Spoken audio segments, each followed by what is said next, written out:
Welcome to the inaugural episode of Listening with Leaders. I am not your host. I get to interview the host. The host is Doug Noll. And Doug, I have you in the guest chair today. Thank you for warming up this seat here for me. But so excited. Congratulations on the launch of this podcast, because I think it's just such a relevant topic. And I'm so excited to learn from leaders who extol the values that you're well known for.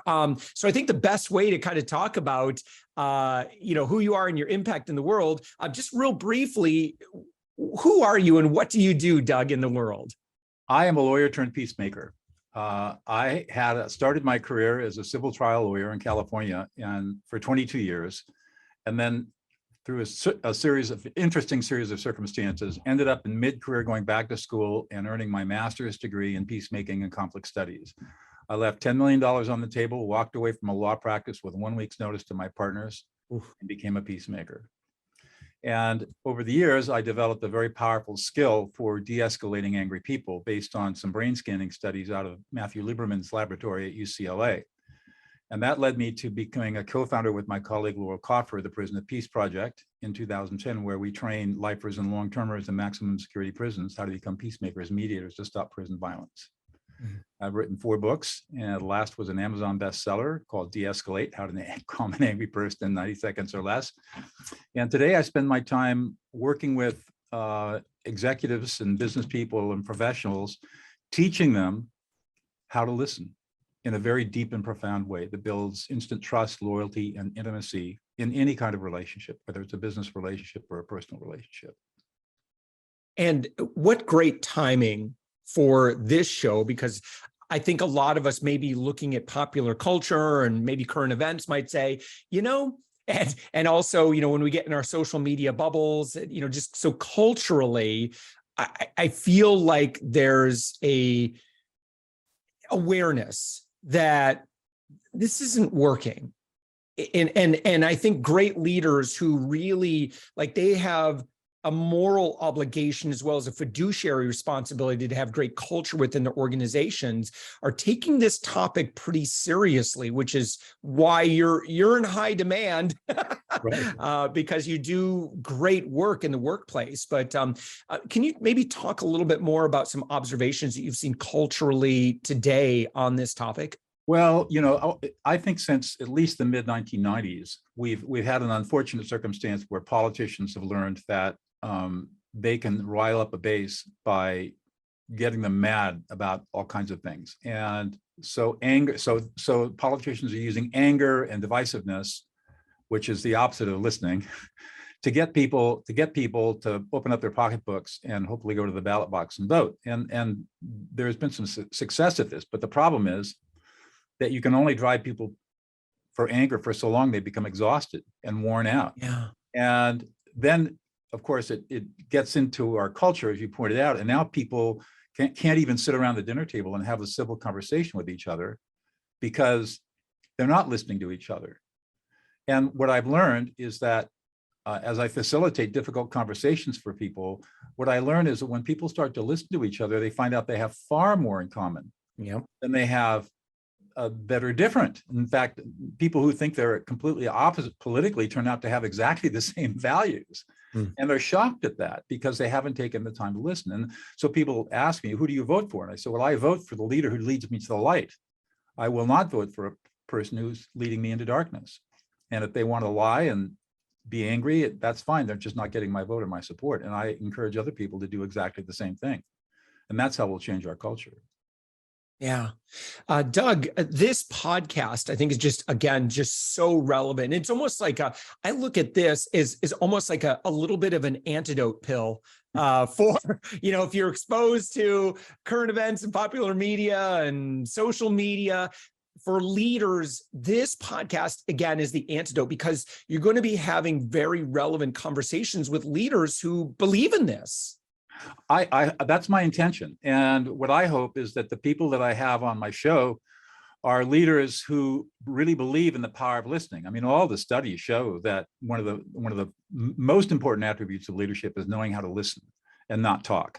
And so my guests are going to be people who embody that. And we're going to be learning strategies that leaders use when they're confronted with the typical normal situations that you deal with in the business world, and how they use their listening skills to make better decisions, to lead their groups, to empower people, to inspire people, to motivate people, and use their listening as their go-to skill in their interpersonal relationships.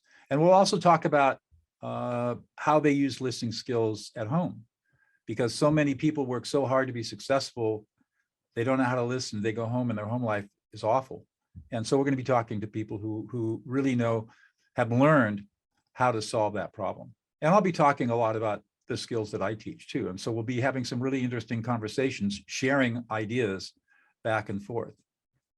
Yeah, I suspect that our friend that's listening to our conversation right now probably knows somebody that would be perfect. They would be a perfect guest for this podcast. Can you maybe lay out like who is kind of the ideal guest? Who are you really looking forward to having a dialogue with on this show? I'm looking for people, men and women, probably in their mid 40s to mid 50s, maybe as old as 60, who are successful executives. They could be running a business, they could be running a division, they're at a senior level, they've got lots of experience. They're really they're not really climbing the ladder. They have much more of a ladder to climb. It's not very high, and they've had a lot of experience leading people. They don't necessarily have to be in business. They could be in the professional world too. For example, medical doctors or lawyers or CPAs, but they have a leadership position. It's just not a professional practice. And I'm looking for people who understand the importance of listening and would like to learn more about listening, and also share with the audience how they have developed their listening skills.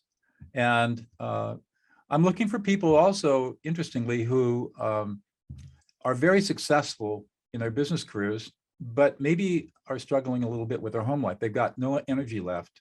And so we want to talk about how do you, and this is, this work-life balance at the executive level is an extremely difficult problem. How do they balance that? How do they manage to maintain their relationships at home with the demands that are made on them in their business?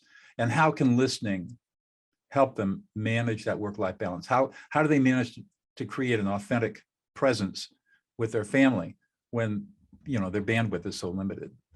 So we're going to have some pretty interesting conversations with some pretty interesting people.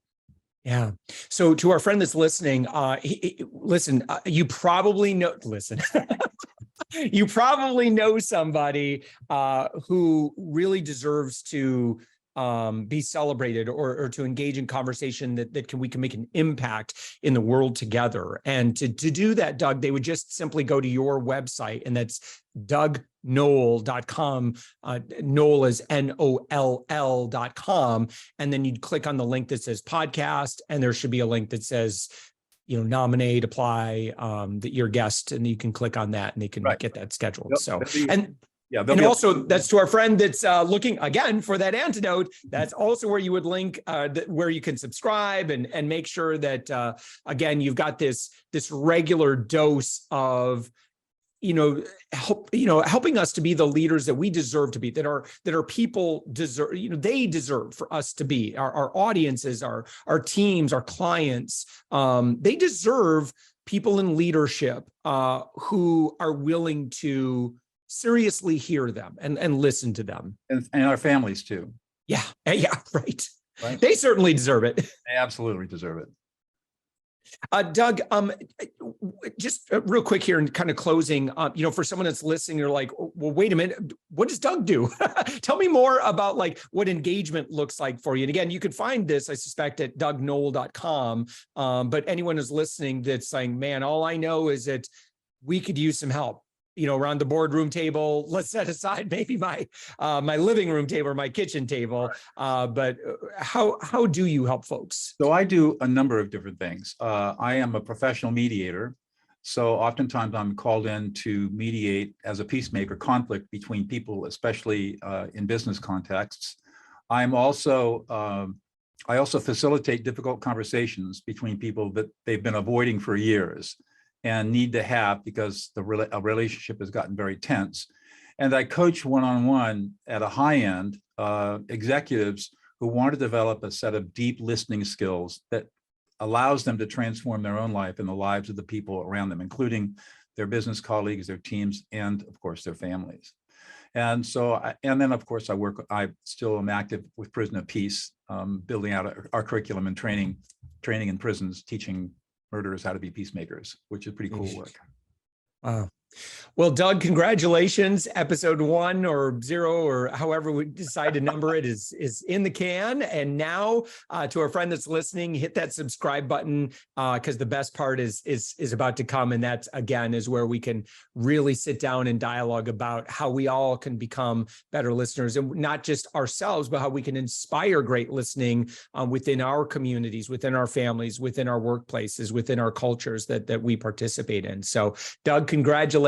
And I can't wait to hear all the great conversations ahead. Thank you, Josh.